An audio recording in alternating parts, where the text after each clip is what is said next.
Thank you, Kanye, for the awesome intro. Welcome to Tech Tac Toe. Yeah, it's a bit of a tongue twister, but we're glad you're here with us today. I'm Nikhil Gola. And I'm Josh Byrne. We're your co-hosts for this exciting journey through the tech space. And also joining us in studio today is Miranda Chen, Tech Tac Toe's first and only summer intern. Hi. Definitely giving 5 stars on Glassdoor. All right. Tech Tac Toe, employer of choice. Employee of the month. Hope all of our Tech Tac Toe listeners have been enjoying their summers. I've been in New York eating as much pizza as possible, because that's how you avoid the humidity, right? Sure. Yeah, well, I've been in the Bay Area living the tech life, which I've learned basically entails finding all the free food in the office and every opportunity possible to say blockchain or machine learning. Get it. We want to give y'all some summer content from a great conversation we had with academic and Cisco thought leader Joel Barbier. Yeah, so digital disruption overturns incumbents and reshapes markets. On the episode today, Joel will break down how these incumbents, these traditional players, must adapt their business models and strategies to survive the digital vortex.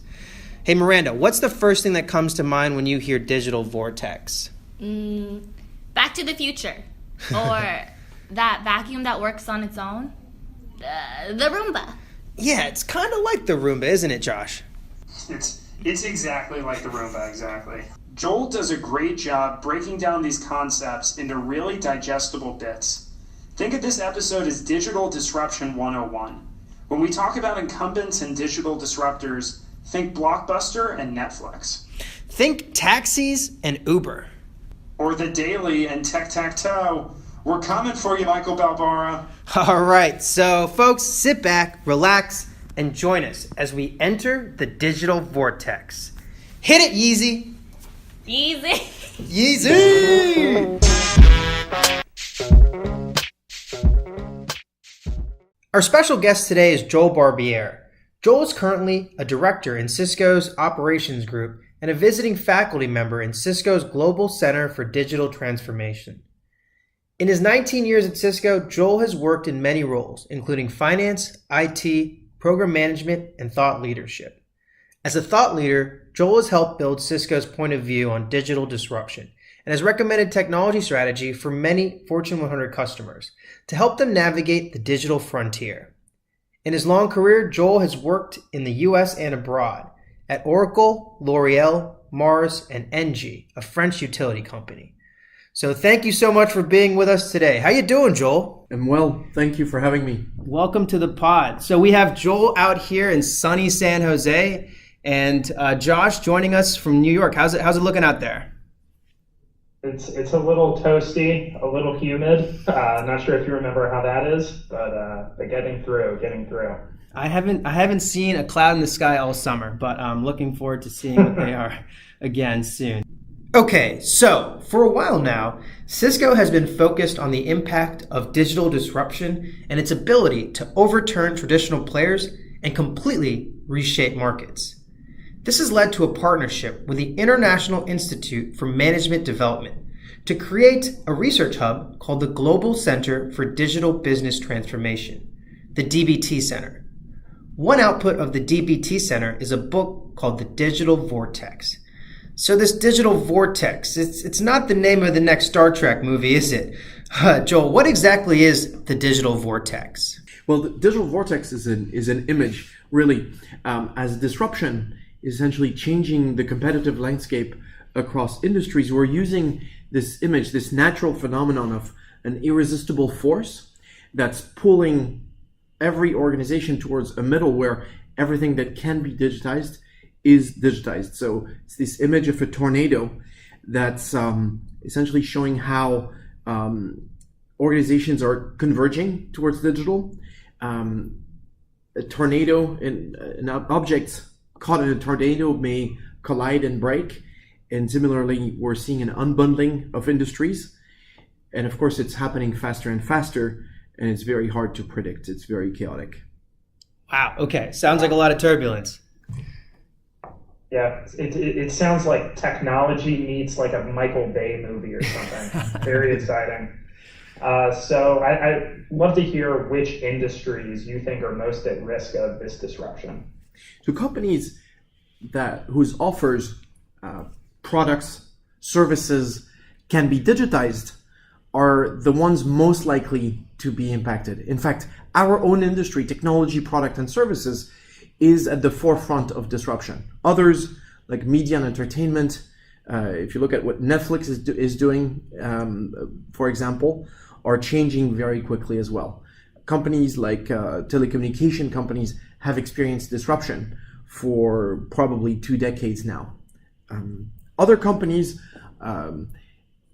less digital companies, are less likely to be impacted as directly, but it doesn't mean that any organization is safe. In fact, we're seeing concern about disruption across literally every industry that we have surveyed. Wow. Okay. So one example I remember when we first talked was the idea of Amazon, and it seems like Amazon is really able to disrupt so many different industries as one company. I mean, what do you see with what Amazon has done in the last few years? Great example. Amazon is a typical example of one of the most disruptive companies, and I was talking about unbundling industries. What Amazon is doing is they're using their digital capabilities to very quickly cross industry boundaries. They started as an online bookstore, so in retail. But if I ask you, what industry do they operate in today? It's a tough question, right? They started renting out their data center and becoming a formidable competitor in the technology, product and services industry. They're also building an airport in Ohio, in the middle of the United States, and leasing a fleet of airplanes. So they're clearly going to be in the transportation and logistics industry. And recently, they've announced a partnership with JP Morgan Chase and Berkshire Hathaway, two of the largest institutional investors, to provide healthcare services to their own employees. The day when they announced that the joint market capitalization of the U.S. healthcare industry dropped 7%, right? So they're bad news as they're crossing industry boundaries. That's crazy. Just the thought of them entering a market can drop the market cap so much. It's amazing, right? Very disruptive. Indeed. Yeah. So yeah, let's talk about the business models in this digital vortex. How are those companies disrupting the traditional players? What we're finding is that disruptive competitors are so effective for one particular reason, which is that they're creating great value for us. You know, if I ask you, why do you use Uber, for example? I know Uber is a cliche of a disruptor, but it's a great template for what disruptors are doing to us, the incumbent organizations. Uber, you'll say, may be cheaper, are offering price transparency, they're more convenient, easier, and they're very consistent regardless of where you use Uber. So Uber is a perfect example of a disruptor creating 3 forms of value for us, their customers. Cost value, experience value, and the new form is platform value. So I'll explain a little bit. I mean, cost, Uber can be cheaper in a lot of cases than a regular taxi. Uber is easier, more convenient. They're automating the whole process of ordering a cab with just the push of one button. So automation, reduced friction are the business models that they're using to create experience value. And then platform, which is the new model. Platforms essentially models that connect supply and demand in new ways and create what we call network effects. The more users on a platform, the more valuable the platform is to us. So let's take another example. Waze, for example. If nobody in your neighborhood uses Waze, they just provide the map and guidance. But if everybody is using Waze, then the guidance they offer can be complemented with insights that they crowdsource from the local community. So these are examples of platform models. Love that example. I'm also thinking about Airbnb as a pretty stellar example of that platform. I mean, having all those properties and all those houses makes it what it is, truly. So very interesting. Okay, so these traditional companies are trying to adopt these business strategies that are utilized in this disruptive age. So what are some common business strategies you're seeing that they're trying to employ? Yeah, the section of the book actually provides a playbook for digital response strategies. So 2 new forms of competitions that we've identified in the market. The first one is one we call a value vampire, using a figure of the horror films. Essentially, a value vampire is a very aggressive competitor offering very high cost value. An example of this, you might take Napster. I think, in fact, Napster is the archetype of a value vampire, right? Mm-hmm. Driving revenues in the music industry to zero very quickly. Another example can be WhatsApp. At the time when WhatsApp, the free messaging application, was introduced in the market, market research predicted that text messaging was going to grow into tens of billions of dollars of market opportunity for telecommunication service providers. Well, right after WhatsApp was introduced, that market peaked and then started declining. Mm-hmm. So here are examples of a value vampire. But it's not all bad news. As digital capabilities emerge, there is the opportunity for companies to move into new markets or create new types of offers. And we call this a value vacancy. An example of a value vacancy can be the example of McLaren, right? McLaren you probably know McLaren as the car racing company, mm-hmm. but they've created a division that does something slightly different. McLaren had built experience racing cars by actually having the ability to monitor what's happening within all of the subsystems in a race car. Essentially being able to understand in real time or near real time when a car might have to be taken off the track for maintenance, or whether they would actually take the risk to let the car continue even though mechanical failure could potentially happen. So they developed these capabilities associated with the Internet of Things, predictive maintenance, and a lot of analytics. And what they're doing today with this new division is they're entering the, you might call this the manufacturing 4.0 or the connected manufacturing market, partnering with pharmaceutical companies, consumer companies to actually connect their assembly lines and provide the same types of analytics and predictive maintenance capabilities that the developed racing cars. So here's an example of a value vacancy, a company creating an entirely new area of activity and revenue using digital capabilities. Love that example. So cool. Wow. That's neat. We've got vampires like in Twilight. We got the Vortex like in Star Wars. Joel, you've got a movie series out of this. Strong V words today. Well, yes. it's about taking a little bit of the complexity and I'd say the fear out of the market, but also making it interesting. Absolutely. Yeah, I love it. So, you're traveling all around the world. You're talking to executives about digital disruption. What are you seeing and hearing from these business leaders? Are they prepared for this? Well, it's a mixed landscape, really.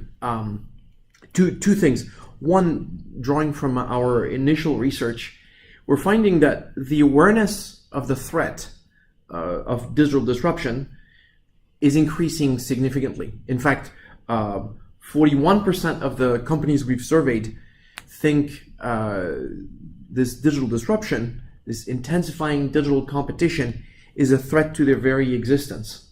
And if you look at what's happening in the US retail, there is reasons to be concerned for companies. But at the same time, very few companies are taking action at the governance, at the leadership level to address the threat. So there's a bit of a dichotomy. And I think the reason for this is that a lot of companies don't necessarily know how to address the threat. If you're Sony Music and a Napster enters your market, what are the responses that you should consider? Anyway, but we're also finding is that the approach that companies are taking to respond are very different.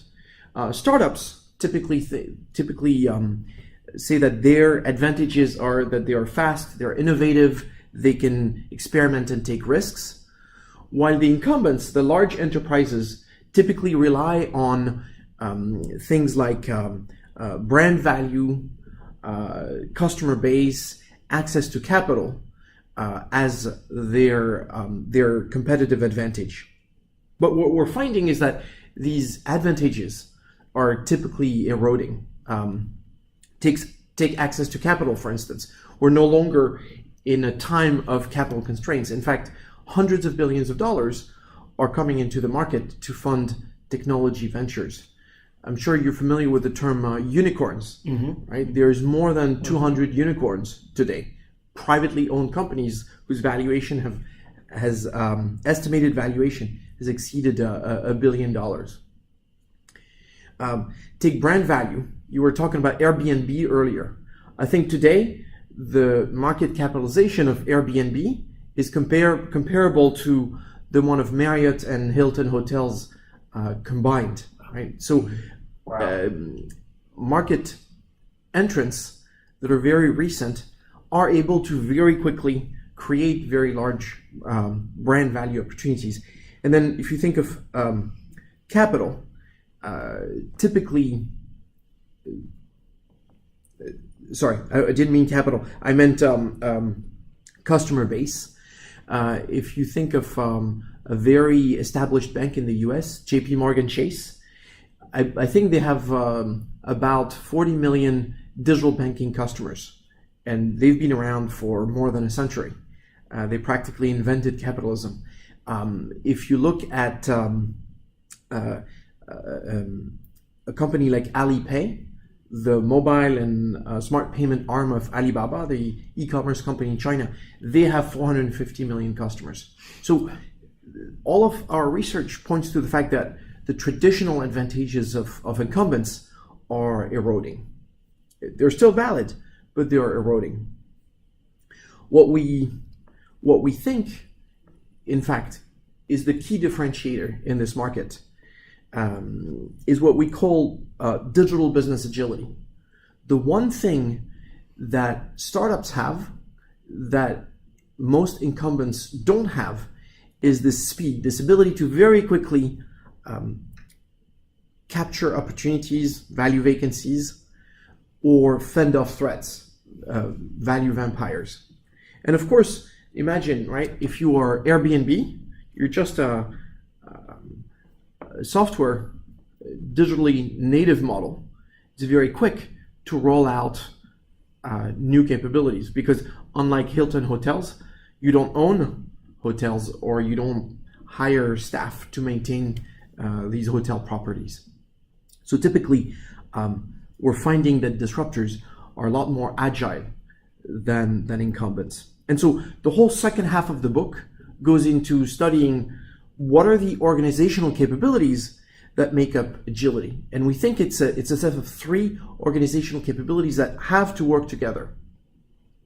The first one is what we call hyper-awareness. This ability to listen, sense, capture information. Typically, disruptors will capture orders of magnitude more information than their incumbent competitors. So that's the first thing. You're able to listen to your employees, your customers, your operations, market trends. The second capability is what we call informed decision making, the ability to actually analyze that information at scale at the point of decision. it seems obvious, but a lot of companies don't necessarily know how to use the information that they have. In fact, if you look at the research of companies that failed, the majority of them, they have the knowledge in their rank that they're doing something wrong, but because of biases like rank, distance, they will typically, they're not inclusive enough. They will typically ignore the information that they could use. So informed decision making. And the third organizational capability is what we call fast execution. Mm-hmm. The ability to very quickly execute on the informed decisions. And that fast execution capability is really the ability to quickly reallocate resources, talent, technology, processes, to be able to capture new opportunities faster than your competitors or fend off threats. It may be a little bit theoretical, so if you want, I can provide a couple of examples. Yeah, sure, absolutely. So if you think of what I called hyper-awareness, this ability to listen. A few years ago, I was walking through San Francisco using Google Maps, and Google Maps said it's going to take you 27 minutes to get to your destination. And there, a new icon that I had never seen popped up, and basically Google Maps said if you take an Uber, you might be at the destination in less than 10 minutes, and it's going to cost you $8 to $12, right? Mm-hmm. Typically, a traditional taxi will either wait at a taxi station or drive around to essentially find people who are interested in a ride. But in this case, Uber, partnering with Google Maps, is capable of creating literally millions of leads for their drivers. So that's an example of what I call hyper-awareness. So me and Josh always joke on this show that we hope it's more than just our parents that listen to this show. It may or may not be, but our intended audience is typically, hey guys, it's intended that this show, will be listened to by MBA students and prospective MBA students, typically, folks in the millennial age group.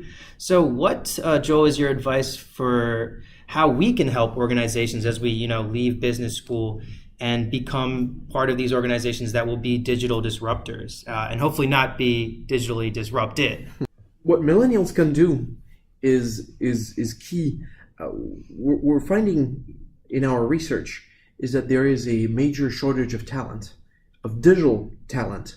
And of course, you can think about this as technology talent, things like computer science, but it's not just that. In fact, there is an even bigger talent gap in the IT business liaison type of role, being able to be fluent both in terms of understanding the business and understanding technology. So I think millennials are really equipped to do this for several reasons. First, they're very fluent with technology. They're essentially very able to very quickly use digital capabilities to do the job faster.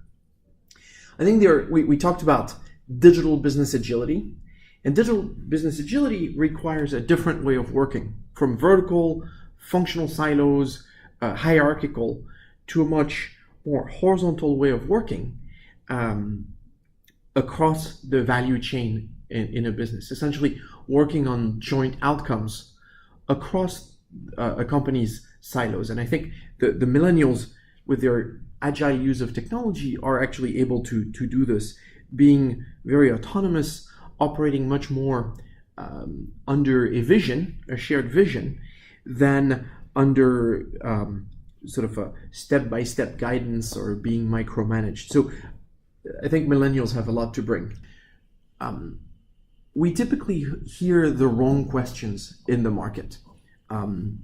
We typically hear questions such as, how can we be more disruptive? When really the right question should be, how can we use digital capabilities to create more value for our customers? Others ask us, how can we become more digital? As if digital was something that you do for digital's sake.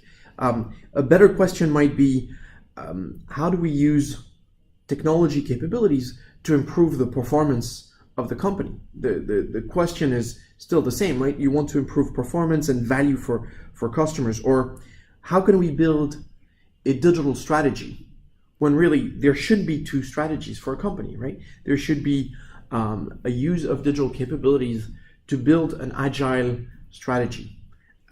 So that's one thing, right? Ask the right question and stay focused on creating value for customers, improving the performance and speed of the organization.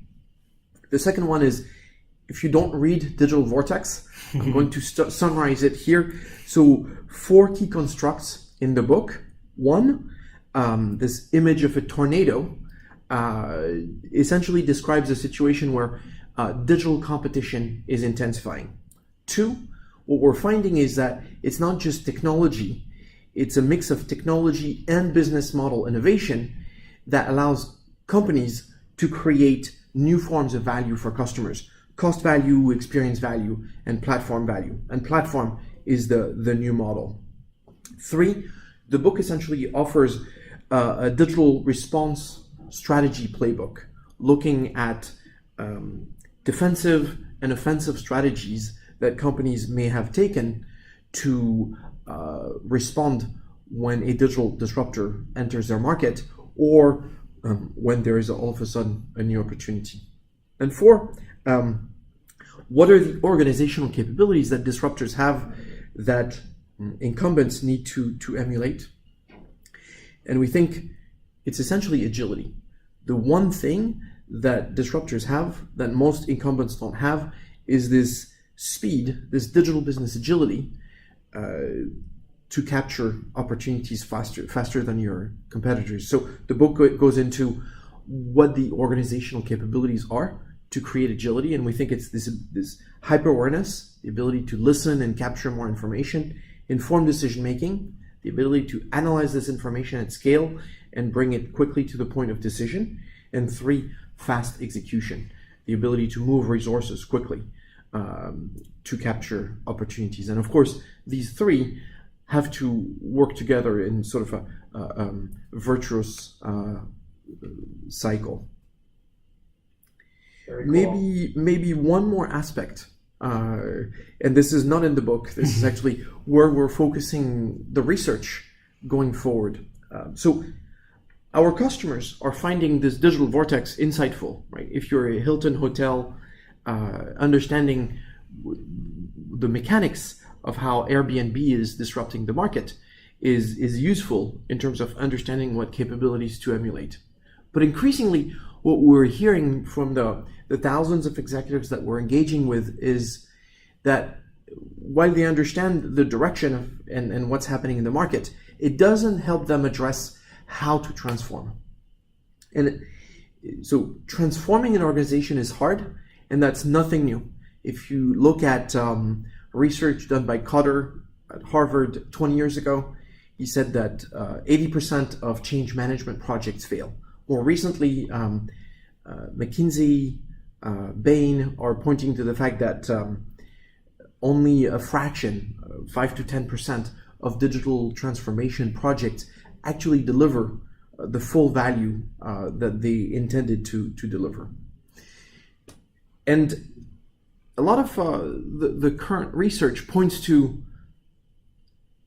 change management not done well. In fact, there is, if you look on Amazon, there's probably more than 80,000 books written on change management. So we don't think we're going to add much in this area. But there is one area where we think our research could be fruitful, and that's the idea of orchestration. What we're finding is that incumbent organizations typically have complex operating models, typically very untangled, complex, interdependent, dynamic. And you can't change one aspect of your operating model without actually simultaneously rethinking about the others. So let's say you want to create digital offerings. That means you have to bring digital talent into your workforce. If you want to bring digital talent into your workforce, you've got to change your culture very often from one that incents experimentation and risk taking, and doesn't punish mistakes being micromanaged. Joel, thank you so much for being with us today. All of our listeners, you can check out the book, Digital Vortex, or listen to this because he masterfully just broke down pretty much the entire book in less than 30 minutes. Joel Barbier. 30-minute audiobook. Yeah, this is fantastic. Thank you so much for joining us. Thank you for having me.